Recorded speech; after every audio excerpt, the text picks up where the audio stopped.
नमस्कार दोस्तों, आप सभी का हमारे इस YouTube चैनल में स्वागत है। और आज की इस वीडियो में हम सैमंतक मणि के बारे में जानेंगे। तो चलिए इसकी शानदार स्टोरी को हम शुरू करते हैं, जिसका नाम है श्री कृष्ण सत्यभामा। आप देख सकते हैं इसका कवर पृष्ठ, जो कि कुछ इस तरह का है। ओके, यहाँ पर सैमंतक मणि के बारे में छोटी सी जानकारी दी गई है। आप चाहें तो इसे वीडियो को पॉज कर देख सकते हैं। श्री कृष्ण सत्यभामा सैमंतक मणि। श्री कृष्ण द्वारा बसाई द्वारका नगरी में एक संपन्न सेठ सत्राजित भगवान सूर्य का परम भक्त था। ओम विश्वानि देव सवितर दुरितानि परासुवा यद भद्रतन आसुवा। हे विश्व के देव सूर्य, जो दुर्गुण है उन्हें दूर करो और जो श्रेष्ठ है उन्हें हमें दो। निरंतर की गई भक्ति से प्रसन्न होकर सूर्यदेव ने एक दिन उसे दर्शन दिए। सत्राजित, मैं तुम्हारी भक्ति से प्रसन्न हूँ। ये सैमंतक मणि स्वीकार करो। ये तुम्हें नित्य 8 भार स्वर्ण प्रदान करेगी। इसके अतिरिक्त जिस क्षेत्र में ये मणि रहेगी वहाँ अकाल और युद्ध कभी नहीं होंगे। मैं कृतार्थ हुआ देव। मणि लेकर सत्राजित अपनी पुत्री सत्यभामा के पास आया। पुत्री सत्या, इस मणि को सुरक्षित रख दो। कल नगर भ्रमण के समय मैं इसे धारण करूंगा। जी पिताश्री। दूसरे दिन सत्राजित मणि को अपने गले में पहनकर नगर भ्रमण के लिए निकला। ओह, आज तो सत्राजित के चेहरे पर निगाहें ही नहीं टिक रही। हाँ, लगता है जैसे स्वयं सूर्यदेव पृथ्वी पर उतर आए हैं। श्री कृष्ण उस समय महल में अपनी पत्नी रुक्मणी के साथ चौसर खेल रहे थे। तभी स्वामी, उधर देखिए, लगता है स्वयं सूर्यदेव आपसे मिलने को आ रहे हैं। वो सूर्यदेव नहीं, सत्राजित है प्रिय। ये प्रकाश उसके गले में पड़ी मणि के कारण है। प्रभु, ये सत्राजित कौन है? द्वारिका का एक धनाढ़ नागरिक है सत्राजित। सूर्य का भक्त है। सूर्य ने उसे एक चमत्कारिक मणि दी है। ये प्रकाश उसी मणि से प्रस्फुटित हो रहा है। द्वार पर आइए, इधर से आइए। प्रणाम प्रभु, प्रणाम। आओ सत्राजित, तुम्हारी ये मणि बहुत सुंदर है सत्राजित। धन्यवाद प्रभु, मैं अपनी बेटी के लिए योग्य वर की खोज में हूँ। मैं बेटी के साथ ये मणि भी वर को सौंप दूंगा। सुना है भोजवंशी कृतवर्मा ने तुम्हारी पुत्री का हाथ मांगा है। आपने ठीक सुना है प्रभु। महामंत्री अक्रूर जी ने भी अपने इस वंशज की प्रशंसा की है, परंतु कृतवर्मा को मैं अपनी पुत्री की योग्य नहीं समझता। मेरा एक सुझाव है सत्राजित, तुम इस मणि से अब तक काफी धन अर्जित कर चुके हो, अतः अब ये मणि महाराज उग्रसेन को सौंप दो। अर्थलोलुप सत्राजित ने श्री कृष्ण की बात नहीं मानी और अपने घर लौट गया। जिसे देखो वही मेरी इस मणि को हस्तगत करना चाहता है। मैं किसी को नहीं दूंगा अपनी ये मणि। सत्राजित ने मणि को अपने घर के सूर्य मंदिर में सुरक्षित रख दिया। इस मणि से मुझे जो स्वर्ण मिलेगा उसका आधा भाग मैं प्रतिदिन ब्राह्मणों में वितरित किया करूंगा। एक दिन सत्राजित का छोटा भाई प्रसेनजीत उससे मिलने आया। भैया, मैं सैमंतक मणि धारण करके वन में आखेट के लिए जाना चाहता हूँ। हाँ हाँ, ले जाओ। इस मणि में अनेक चमत्कारिक शक्तियां निहित हैं। विपत्ति पड़ने पर ये तुम्हारी रक्षा करेंगी। परंतु एक बात का ध्यान रखना प्रसेन, नित्य प्रति इसकी पूजा अवश्य करना। मैं प्रतिदिन इसकी पूजा करूंगा भैया। अच्छा, चलता हूँ। वन में ओह, बहुत फुर्तीला है, पर मेरे बाण से नहीं बच सकता। तभी अचानक दहाड़। हे भगवान, ये सिंह कहाँ से आ गया? अचानक हुए आक्रमण से मणि उसके गले से निकलकर गिर पड़ी। सोचने का मौका भी ना मिला। प्रसन्नजीत को सिंह ने आनन फानन में उसे चीर कर रख दिया। कुछ ही देर बाद मणि को मुंह में दबाए गहन जंगल में घुसता चला गया सिंह अभी कुछ ही दूर गया था कि ऋक्षराज जामवान ने उसे देख लिया। इसके मुंह में दबी ये प्रकाशवान मणि कैसी है?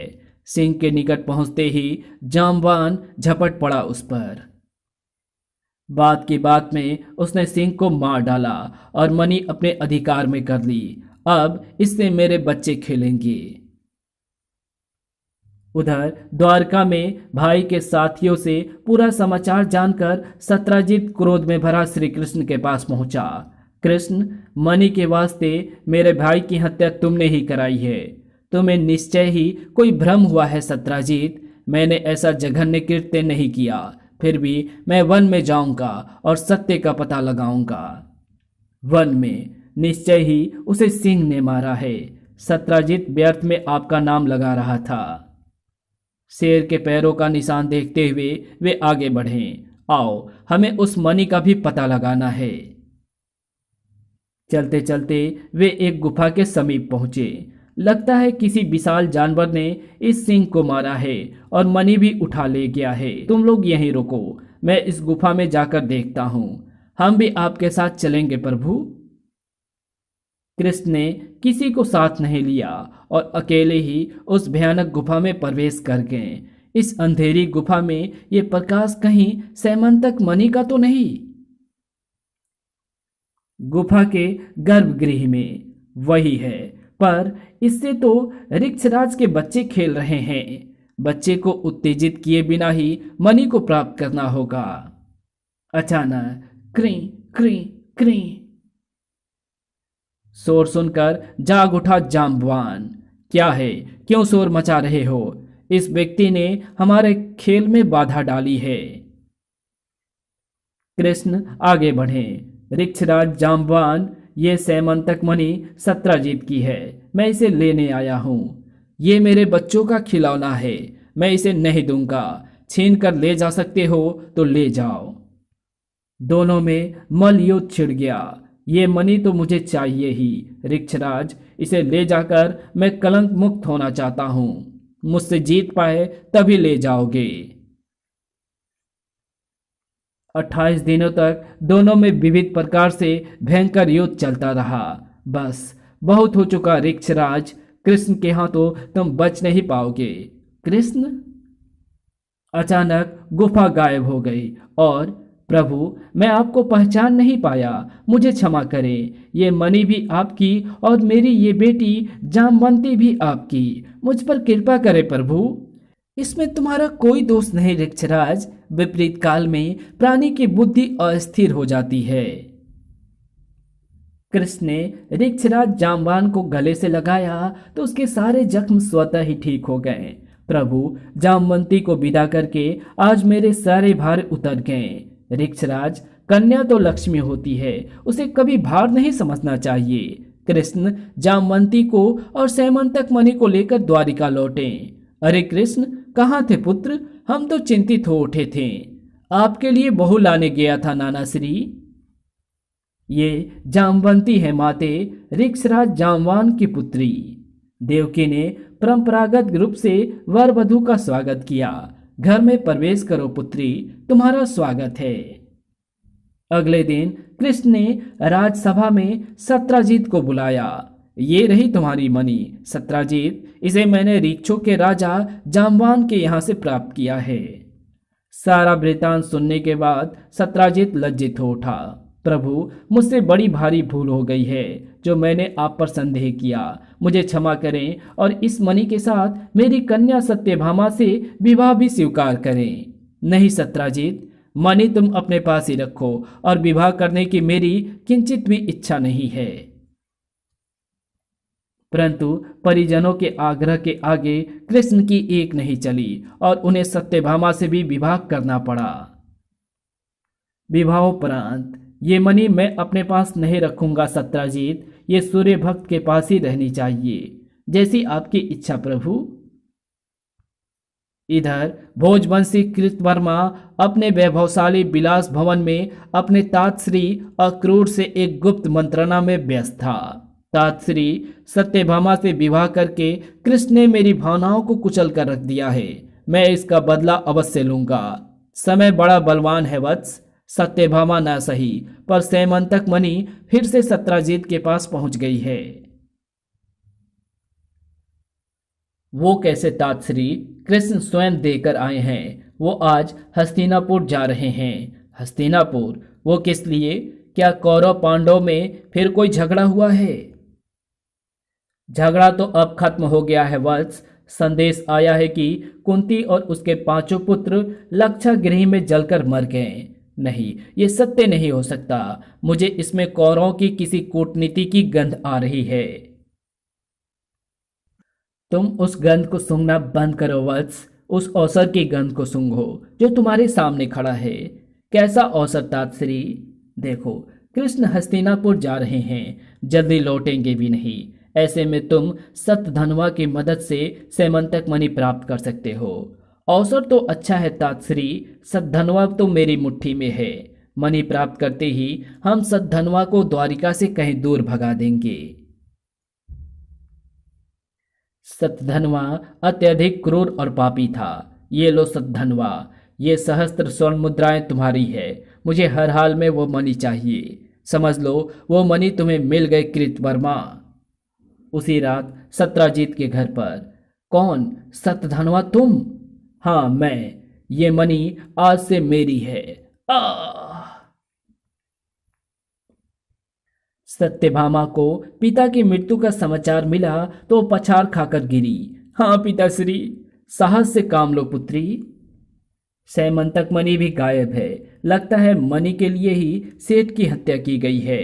संभवतः यही बात है, पर यह जघन्य कार्य किसने किया होगा? सत्यभामा की इच्छा पर सेठ सत्राजीत के शव को तेल के पात्र में रखवा दिया गया। पिताश्री, मैं दाऊ के साथ हस्तिनापुर जा रही हूँ। तब तक शव सुरक्षित रखना। तुम चिंता मत करो पुत्री, पर शीघ्र लौटना। द्वारिका में घटित घटना का समाचार पाते ही कृष्ण वापस लौट पड़े। ये किसका कार्य हो सकता है दाऊ? कुछ कहा नहीं जा सकता कृष्ण। श्री कृष्ण के वापस लौटने का संदेश पाते ही सतधनवा घबराकर कृतवर्मा के पास पहुंचा। अब मैं क्या करूं कृतवर्मा? कृष्ण को आते ही पता चल जाएगा कि ये कार्य मेरा है। कृष्ण से वैर तो मैं भी नहीं ले सकता सतधनवा। अच्छा यही है, तुम तात श्री अक्रूर के पास चले जाओ, वो कोई मार्ग निकालेंगे। ये मणि भी उन्हीं के पास है। ठीक है, मैं उन्हीं के पास जाता हूँ। अगर उन्होंने भी मेरी सहायता नहीं की तो मैं कृष्ण को बता दूंगा ये कार्य तुम्हारा है। सतधनवा की धमकी सुन क्रोधित हो उठा कृतवर्मा। नीच, कुलद्रोही, तेरा इतना साहस तो मेरा नाम लेगा? सड़क! नहीं स्वामी, मुझे क्षमा कर दो, मैं किसी का नाम नहीं लूंगा। इसी पल यहां से निकल जाओ और फिर भूल कर भी इधर आने की हिम्मत मत करना। सतधनवा अक्रूर के पास पहुंचा। तुम्हारी परेशानी का हल मेरे पास है सतधनवा। लो ये सहस्त्र स्वर्ण मुद्राएं और ये शक्तिशाली अश्व। जितनी जल्दी हो सके द्वारिका छोड़कर भाग जाओ। श्री कृष्ण का रथ जैसे द्वारिका के निकट पहुंचा, दाऊ तनिक उधर तो देखो, ये सतधनवा जितनी तेजी से कहां भागा जा रहा है। कृष्ण, कहीं इस पापी ने ही तो सत्राजीत का वध नहीं किया? इससे पूछो दाऊ, पूछने में कोई हानि नहीं है। तत्काल कृष्ण ने रथ को सतधनवा के पीछे दौड़ाया। सतधनवा सुनो तो, रुक जाओ। सतधनवा नहीं रुका, वो और भी तीव्र गति से भागने लगा। लगता है कृष्ण को मुझ पर संदेह हो गया है। भागते भागते मिथिलापुरी के निकट सतधनवा का घोड़ा थक कर गिर पड़ा। उफ! रथ से कूदकर कृष्ण ने सतधनवा को पकड़ा। बोल, क्यों भाग रहा था? रोकने पर भी रुका क्यों नहीं? नहीं, मुझे मत मारो, मणि मेरे पास नहीं है। फिर किसके पास है? मुझे नहीं मालूम। ढूंढना है तो द्वारिका में जाकर ढूंढो। एकाएक सतधनवा अपनी बाह छुड़ाकर भागा, पर तभी कृष्ण ने उस पर अपना सुदर्शन चला दिया। खच! कुछ पल बाद, दाऊ मैंने इसे व्यर्थ मारा। सैमंतक मणि इसके पास नहीं है। चलो फिर द्वारका में ही पता चलेगा। इसके इस तरह भयभीत होकर भागने से यही संदेह होता है कि पिताश्री का वध इसी दुष्ट ने किया होगा। जरूर इसने मणि द्वारिका में ही कहीं किसी के पास रख दी होगी।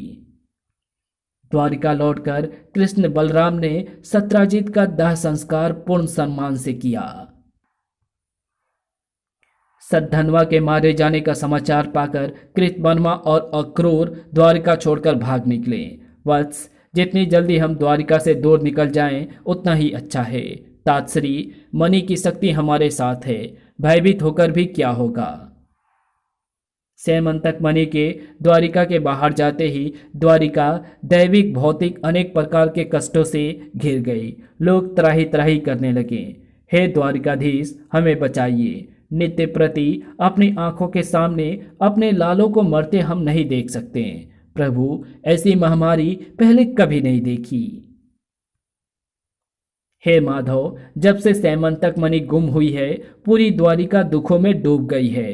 कृष्ण, जब से प्रसाद में सत्यभामा के चरण पड़े हैं तब से ही ये विपत्तियां प्रारंभ हुई है। सत्यभामा को द्वारिका से निकालो। धैर्य से काम ले विप्रवर। यदि सत्यभामा के कारण द्वारिका पर विपदाएं आ रही हैं तो हम उसे भी यहाँ से जाने के लिए कहेंगे।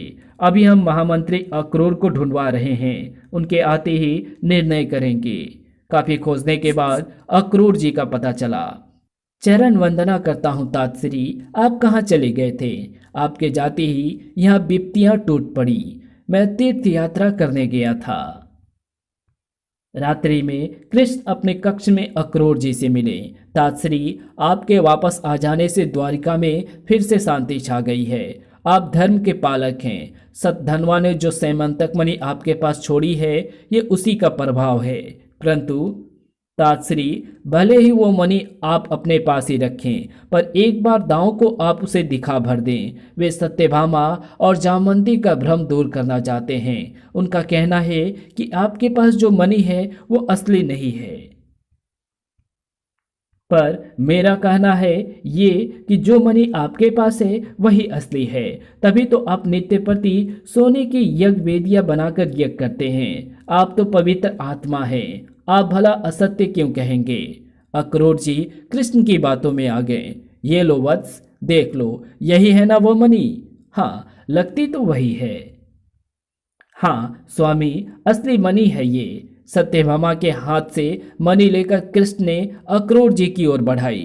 तातश्री, सत्यभामा ने कह दिया तो सबको विश्वास हो गया। ये लीजिए, इसे आप ही रख लीजिए। आपसे बड़ा धर्मात्मा द्वारिका में और कौन होगा? कृष्ण की बातों से अक्रूर मन ही मन बहुत लज्जित हुए और मणि कृष्ण को देते हुए बोले, नहीं वत्स, मैं इस मणि को रखने की योग्य नहीं हूँ। मुझसे बड़ा भारी पाप हो गया है, उस पाप का प्रायश्चित मुझे ही करना होगा। अक्रूर से सैमंतक मणि प्राप्त करके कृष्ण ने सत्यभामा को सौंप दी। सैमंतक मणि के लौट आने से द्वारका में अनावृष्टि, अकाल और संक्रामक रोगों का अंत हो गया। और इसी के साथ सत्यभामा की ये कहानी यही समाप्त होती है। तो आपको ये वीडियो कैसी लगी? अगर आपको ये वीडियो अच्छी लगी हो तो इस वीडियो को लाइक शेयर कमेंट ज़रूर कर देना। चैनल पर नए हो तो चैनल को सब्सक्राइब कर ऑल नोटिफिकेशन को सिलेक्ट ज़रूर कर देना। और अगर आपको राज चित्रकथा की ये सारी कॉमिक्स से अगर आपको पढ़नी है तो हमारे चैनल पर विजिट जरूर से करें। इसमें से बहुत सारी कॉमिक्स को मैंने पहले से अपलोड कर दिया है। तो मिलते हैं आपसे किसी और नई स्टोरी के साथ, तब तक के लिए बाय।